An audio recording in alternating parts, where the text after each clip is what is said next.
was nervous because I didn't want him to think that I was having sex with other people. I just wanted him to know, like, hey, this is what I don't like. I would like to explore X, Y, and Z. Let me tell you what he said to me. You're not the only one trying to be the only one.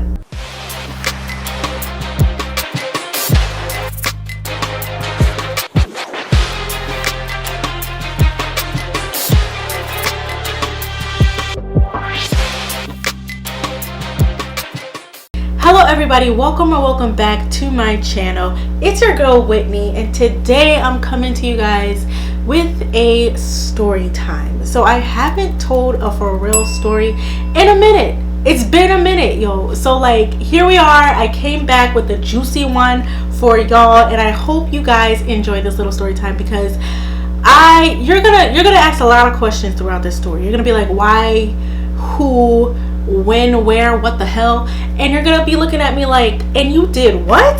So guys, all right, so if you don't know by now, my name is Whitney, and I come on this platform to help everyone and anyone, even if it is just one person. B, we talk about a lot of things here. We talk about law school, we talk about career development, we talk about health journeys, and along with that we talk about relationships. So on my channel I have a running theme called there's a lot of things, right? There's one of them where it's like Diary of a Mad Black Law Student.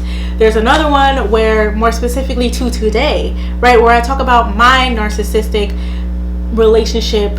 I said that weird. I talk about my past with the narcissist, okay? I was in a very narcissistic, toxic, what the fuck type of relationship for we were involved with each other for 4 years, right?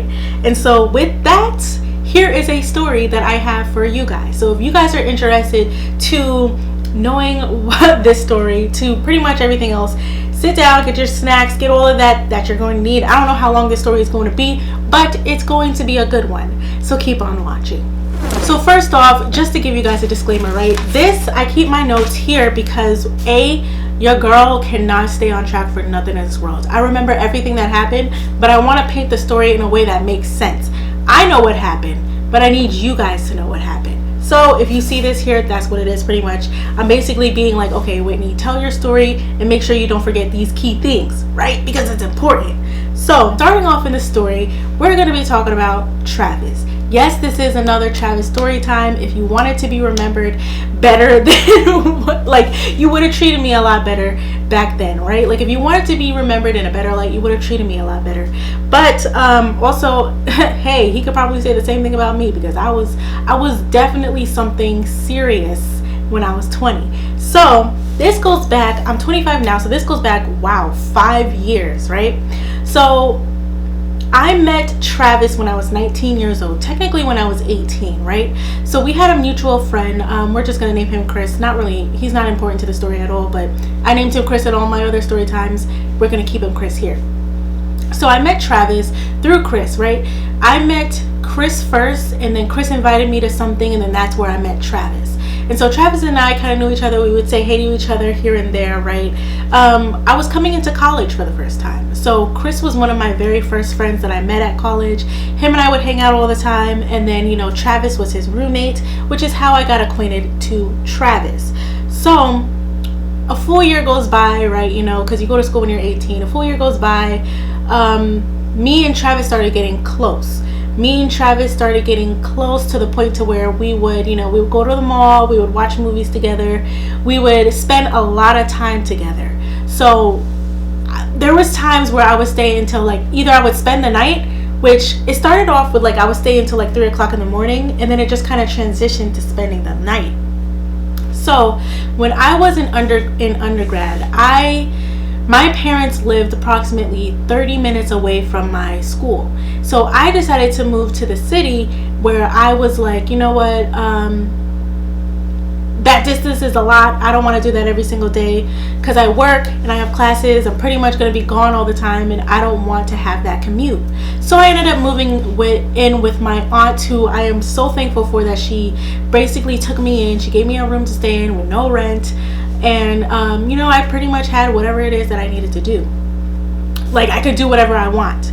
So then, when living in this house, it was a very, it was a lot. I thought I was poor, no. It was, I guess you could call it a culture shock, for real, because I had more roommates than what I anticipated, and they were critters, and they were like hard to get rid of, right? That's as far as we're gonna go, because it's PTSD for me. I don't like talking about those bugs.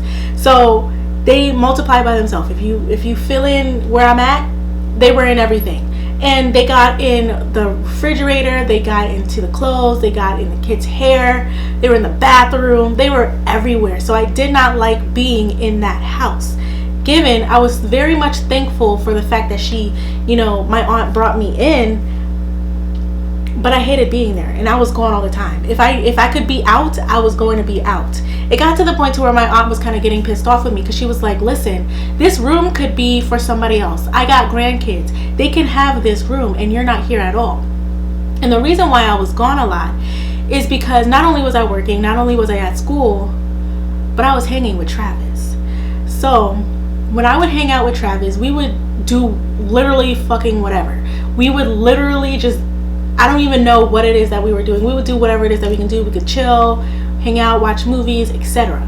Travis lived in a dorm, and like I said, you know, Chris was his roommate, and Travis basically, I think he was, I forgot what it was called. No, he wasn't an RA at this time. I think it's called a resident assistant. I don't remember what it's called, but he wasn't an RA at this time. He was just a regular student, just living in the dorms. Yeah, he was just a regular student living in the dorm. Oh, that's why I'm getting confused, because he eventually became an RA. So boom, okay. So during this time, right, me and Travis, when I turned 19, that's when me and Travis started to like see each other more, because I ended up hitting him up and being like, hey, let's hang out, blah blah blah. And then, as you know, as it keeps going forward, I ended up losing my V card to Travis, and it was fairly soon, but you know, whatever, who cares, right? Like at this point, you can't take nothing back. If you're following me, right, I met Chris introduced me to Travis. There was a span of time, you know, Travis and I were just acquaintances, and then all of a sudden me and Travis ended up becoming the best of friends. I ended up losing my V card to Travis. We were friends for like another year, right? Like, and this is where we get to the point to where I'm 20. So Travis is a different individual, right? Like people used to call him an asshole, and he used to like really love the fact that people called him an asshole for some reason. Like he would think it's funny. Me, on the other hand, he would go through different problems and situations that were either self-induced or like he could have been avoided. And me as a friend during this time, I would always try to gear him towards the right route, right? But you know, at the end of the day, you're an adult, you're a whole person by yourself, you make your own decisions. And so during this year of friendship, Travis and I were friends for a year. Like we were still sexually active, but like we were friends without like no title, without no nothing. We were just friends. Well, I guess the title was, you know, whatever it is, you know, but like I didn't want nothing, he didn't want nothing. We were straight, right? And then all of a sudden, here we go, like a couple months go by, and well, a whole year goes by, and I try to shoot my shot with Travis. I shoot my shot, I land, I hit, and then we just keep going, whatever. We hit the ground running. And the first time that we dated for 3 months, and it was a constant hell every single week of those months, right? It was constant fighting. Like even though we had a lot of fun as friends, I feel like we should have never dated, right? Like in that we should have waited a long time. But during that time, I was trying to get to him before another girl was. And this girl, we're going to call her, oh my god, I named her in a different video. Boom, found it. I named her Candace in my other videos, and Candace, she is going to remain. So as I was saying, right, I just did a bunch of flipping through just to find her name. This is why you keep notes. Continuing, Travis and I began dating, and you know, like I said, it was very much rocky. Like we had an okay foundation because we were friends, but it didn't mesh in those 3 months. And the way that it ended is because Travis ended up stepping out on me and sleeping with another girl who we are going to call, who I just searched her name, Candace. So him and Candace ended up getting together immediately, right? So he, you know, told me that he cheated on me. He dated me again, and then, or let me say it like this, right? Like I still stuck by him. And then he ended up wanting me, one day I'm gonna tell that story, but like he ended up being like, hey, let me go, break up with me. And then I was just like, fine, right? If that wasn't a foreshadow, I don't know what the fuck was. I'm telling you, life is full circle. They show you exactly what's gonna go down, and you have to choose whether or not you're going to believe it. That's gonna be a story for a different time, because Travis and I dated again after that for like almost 2 years, I think it was. Alright, that's a side story. Coming back to the main story. So he cheated on me with Candace, and he and Candace started dating immediately, right? So I'm over here, I was like, yo, don't talk to me, I don't want nothing to do with you. He was sending me emails, and he was like, you know, trying to tell me about his day. If I search for it now, I believe it was like 10 to 15 emails, something like that, because it was less than a month, but it was like enough for me to be like, all right, you gotta relax, like calm the fuck down. And so those emails were kind of like an entryway for me to come back, because he and Candace ended up breaking up because Candace didn't like the fact that Travis had pictures of me, or like a necklace with a picture of me on his wall, something like that.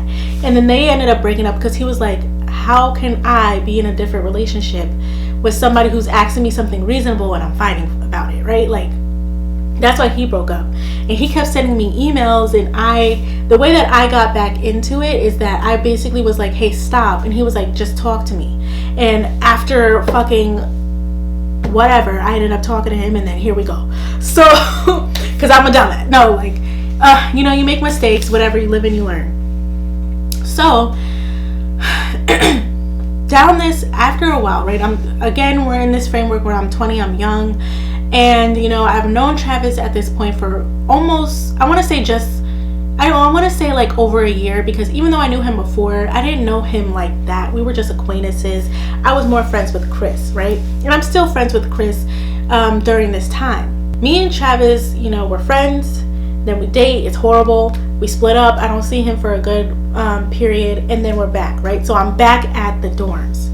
And during this time, we are in a period where I'm going to call, right, like, we're in this era of him trying to get me back and me slowly working up to the idea, right? And so during this time, I'm going on dates with other people. I'm having a good time. I'm not like having sex with a bunch of people. I'm not. I was only having sex with Travis, unfortunately. You know, you live and you learn, right? So even though I was going on these dates with other people, I knew where I was going to end up. I just wasn't sure how it was going to happen. Now, mind you, I was going on this date with this guy. We don't have to give him a name, but I'm so mad I didn't give him like the proper opportunity. Because listen, when I tell you I really did not care about stereotypical things, this guy was fine. He was my height. He was like, had to be like 5'4", 5'5", but I did not care. He was beautiful. He took me on like amazing dates, yo. Like we went to it's not there now, but we went to Macaroni Grill, I think it was, and then he also took me to a trampoline place, and it was the cutest date.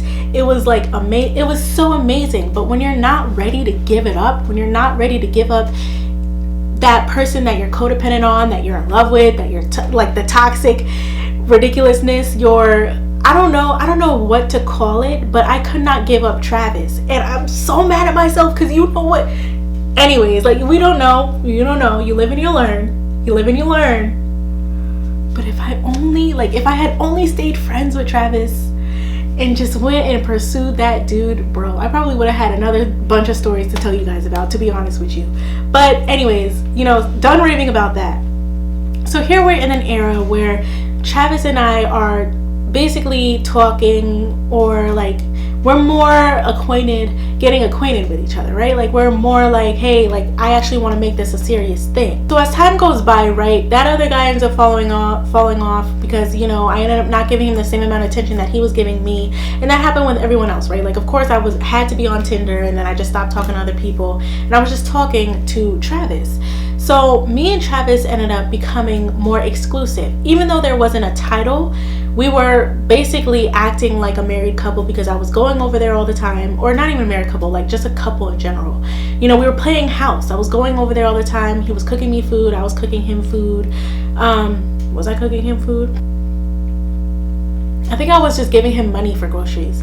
I don't remember. I remember buying toilet paper, but I don't think I was contributing that much, to be honest with you, because it was his dorm. And if we went out to eat, we split it, or he bought it, whatever. We're getting to a point in time where I am basically like, okay, so Travis and I are dating, even though we haven't really talked about it. I am only looking at him, he is only looking at me. So Travis and I are hanging out in his dorms, and Travis had lived in a dorm where he was the RA now. Like, the time has gone by and he was now the RA of the dorms. People would come to him if they had problems. He was very well acquainted with the people at the front desk. He worked at the front desk. His head person, I don't remember, the manager, I guess, they were very cool, and they, you know, they didn't like that I was over a lot, but sometimes they just looked the other way, because they were just like, okay, you guys don't cause no problems. I know Travis, fine, whatever, I guess you could stay another night, right? Because there was a limit to how much and how often you could stay when you bring in guests. And because I didn't live in his dorm, I was considered a guest. So in Travis's dorm room, right, there was 4 rooms. There was 2 on this side and a bathroom, 2 on this side and a bathroom, and a common area. So your total amount of dorm people that you had was 4 people. Dorm people, whatever, 4 people to a room, right? Which is amazing. So in Travis's room, he only had 3, because I don't know the reason, but the last room was not filled, right? So it was Travis, Chris, and I don't even know. I don't know what the heck, who was in the other room. I think it was just them 2 at some point too. I don't know. I don't remember. But all I remember is that Travis got the idea to make like a mega bed. So Travis was like, okay, so I'm gonna take my bed frame, and I'm gonna take the bed frame from the room that's not being used, and I'm gonna bring it in here, and then I am going to put like a mattress on the mattresses together and make one super bed, right? So he had blankets and covers on the bed, and it was really truly a super bed. It was really comfortable, not gonna hold you. It was a good idea. It was the smartest thing he's ever done, right? I'm really gassing him up over a bed, but listen, so he ended up doing that. And a lot of the time, because the room itself was not that big, it seemed kind of cluttered. So sometimes when we would hang out under the bed, right? That's kind of awesome, isn't it, right?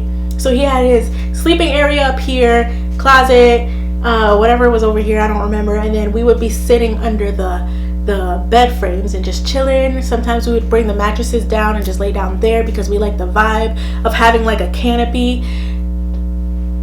And you know what you would be doing under the bed frames. So in this particular night, I'm thinking that I'm going to I feel comfortable with Travis. I feel like we're at the point to where like we don't even need a title right now, because we both know what it is.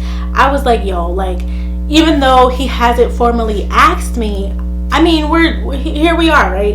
And so as I'm coming into my womanhood, right, like, because I'm doing womanly things with this man, even though we're like children at this time, we're like 20, 21 years old, even though I'm doing grown-up things with him, I'm thinking like, hey, I think I'm comfortable enough to tell him how I really feel when it comes to sex. So at this moment, I was feeling like, you know, with sex, even though I lost my virginity to Travis, at this point, I was like, you know what? I feel like I'm missing something. I feel like there could be something more. Is something more that I'm not reaching here. Like, is this really it? Is this really what sex is?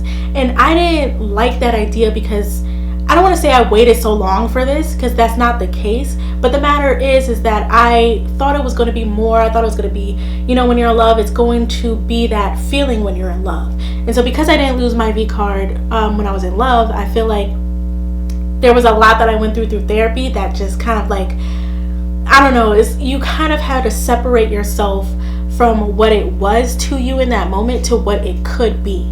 And so in this moment, I didn't, you know, I'm 20 years old, I didn't know that yet, but all I knew is that something was missing. And I just felt like, you know, maybe I can just tell him, because he's doing some things that I don't like, and then I don't want to have to, you know, continue to fake on him, and I don't want to continue to just be like, you know, telling him, making him think that things are working when they're not. And so I get the idea to tell Travis like, hey, let's reinvent our sex life, right? Like, let's reinvent things that we are doing. And let me tell you what I don't like, because I don't exactly know what I do like yet, but I am willing to explore that with you, right? So I come to him, and that's exactly how I deliver it. I'm like, hey, you know, there are just a few things here that I just don't like, right? So boom, painting the picture. We're sitting in his room. We are just coming out of the bed frame, right? Because we were laying down there chilling, and we got up, and I was just going to talk to him, right? That's how I was doing. I remember gearing myself up to be like, this is what I'm going to talk about, boom, right? Because I was nervous, because I didn't want him to think that like I was having sex with other people. I just wanted him to know like, hey, this is what I don't like. I would like to explore X, Y, and Z.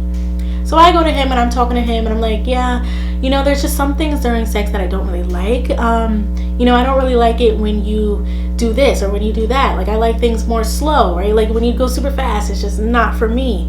And I would like to try new things. I would like to see what I like to do. I would like to see, you know, basically, in a nutshell, the way that Travis had sex is that I always felt like he was putting on a show. Like, he wanted it to be loud so everyone could know that he was doing whatever it is that he was doing. I always felt like that he was always doing something for him, and it wasn't really for us, right? And so that's what I was trying to deliver. I didn't say that at all. What I said was like, hey, I know what I don't like, and I would love to learn, like, you know, what I could like. Does that sound like something bad to you? Coming to your partner and be like, hey, I don't really like this, let's not do that, let's do this. You know, I don't really like it super duper fast. I don't like it when you're like a fucking jackhammer, right? Like, let's try different moves. Is there anything else that I can improve with? You would think that'd be okay. Let me tell you what he said to me. He's, you know, okay, so as I'm talking, he's contemplating what I'm saying. He's not looking at me in my eye. He's kind of looking down. He's like, you know, if I have a software and it works on 4 out of the 5 computers, there's nothing wrong with the software. There's something wrong with the computer.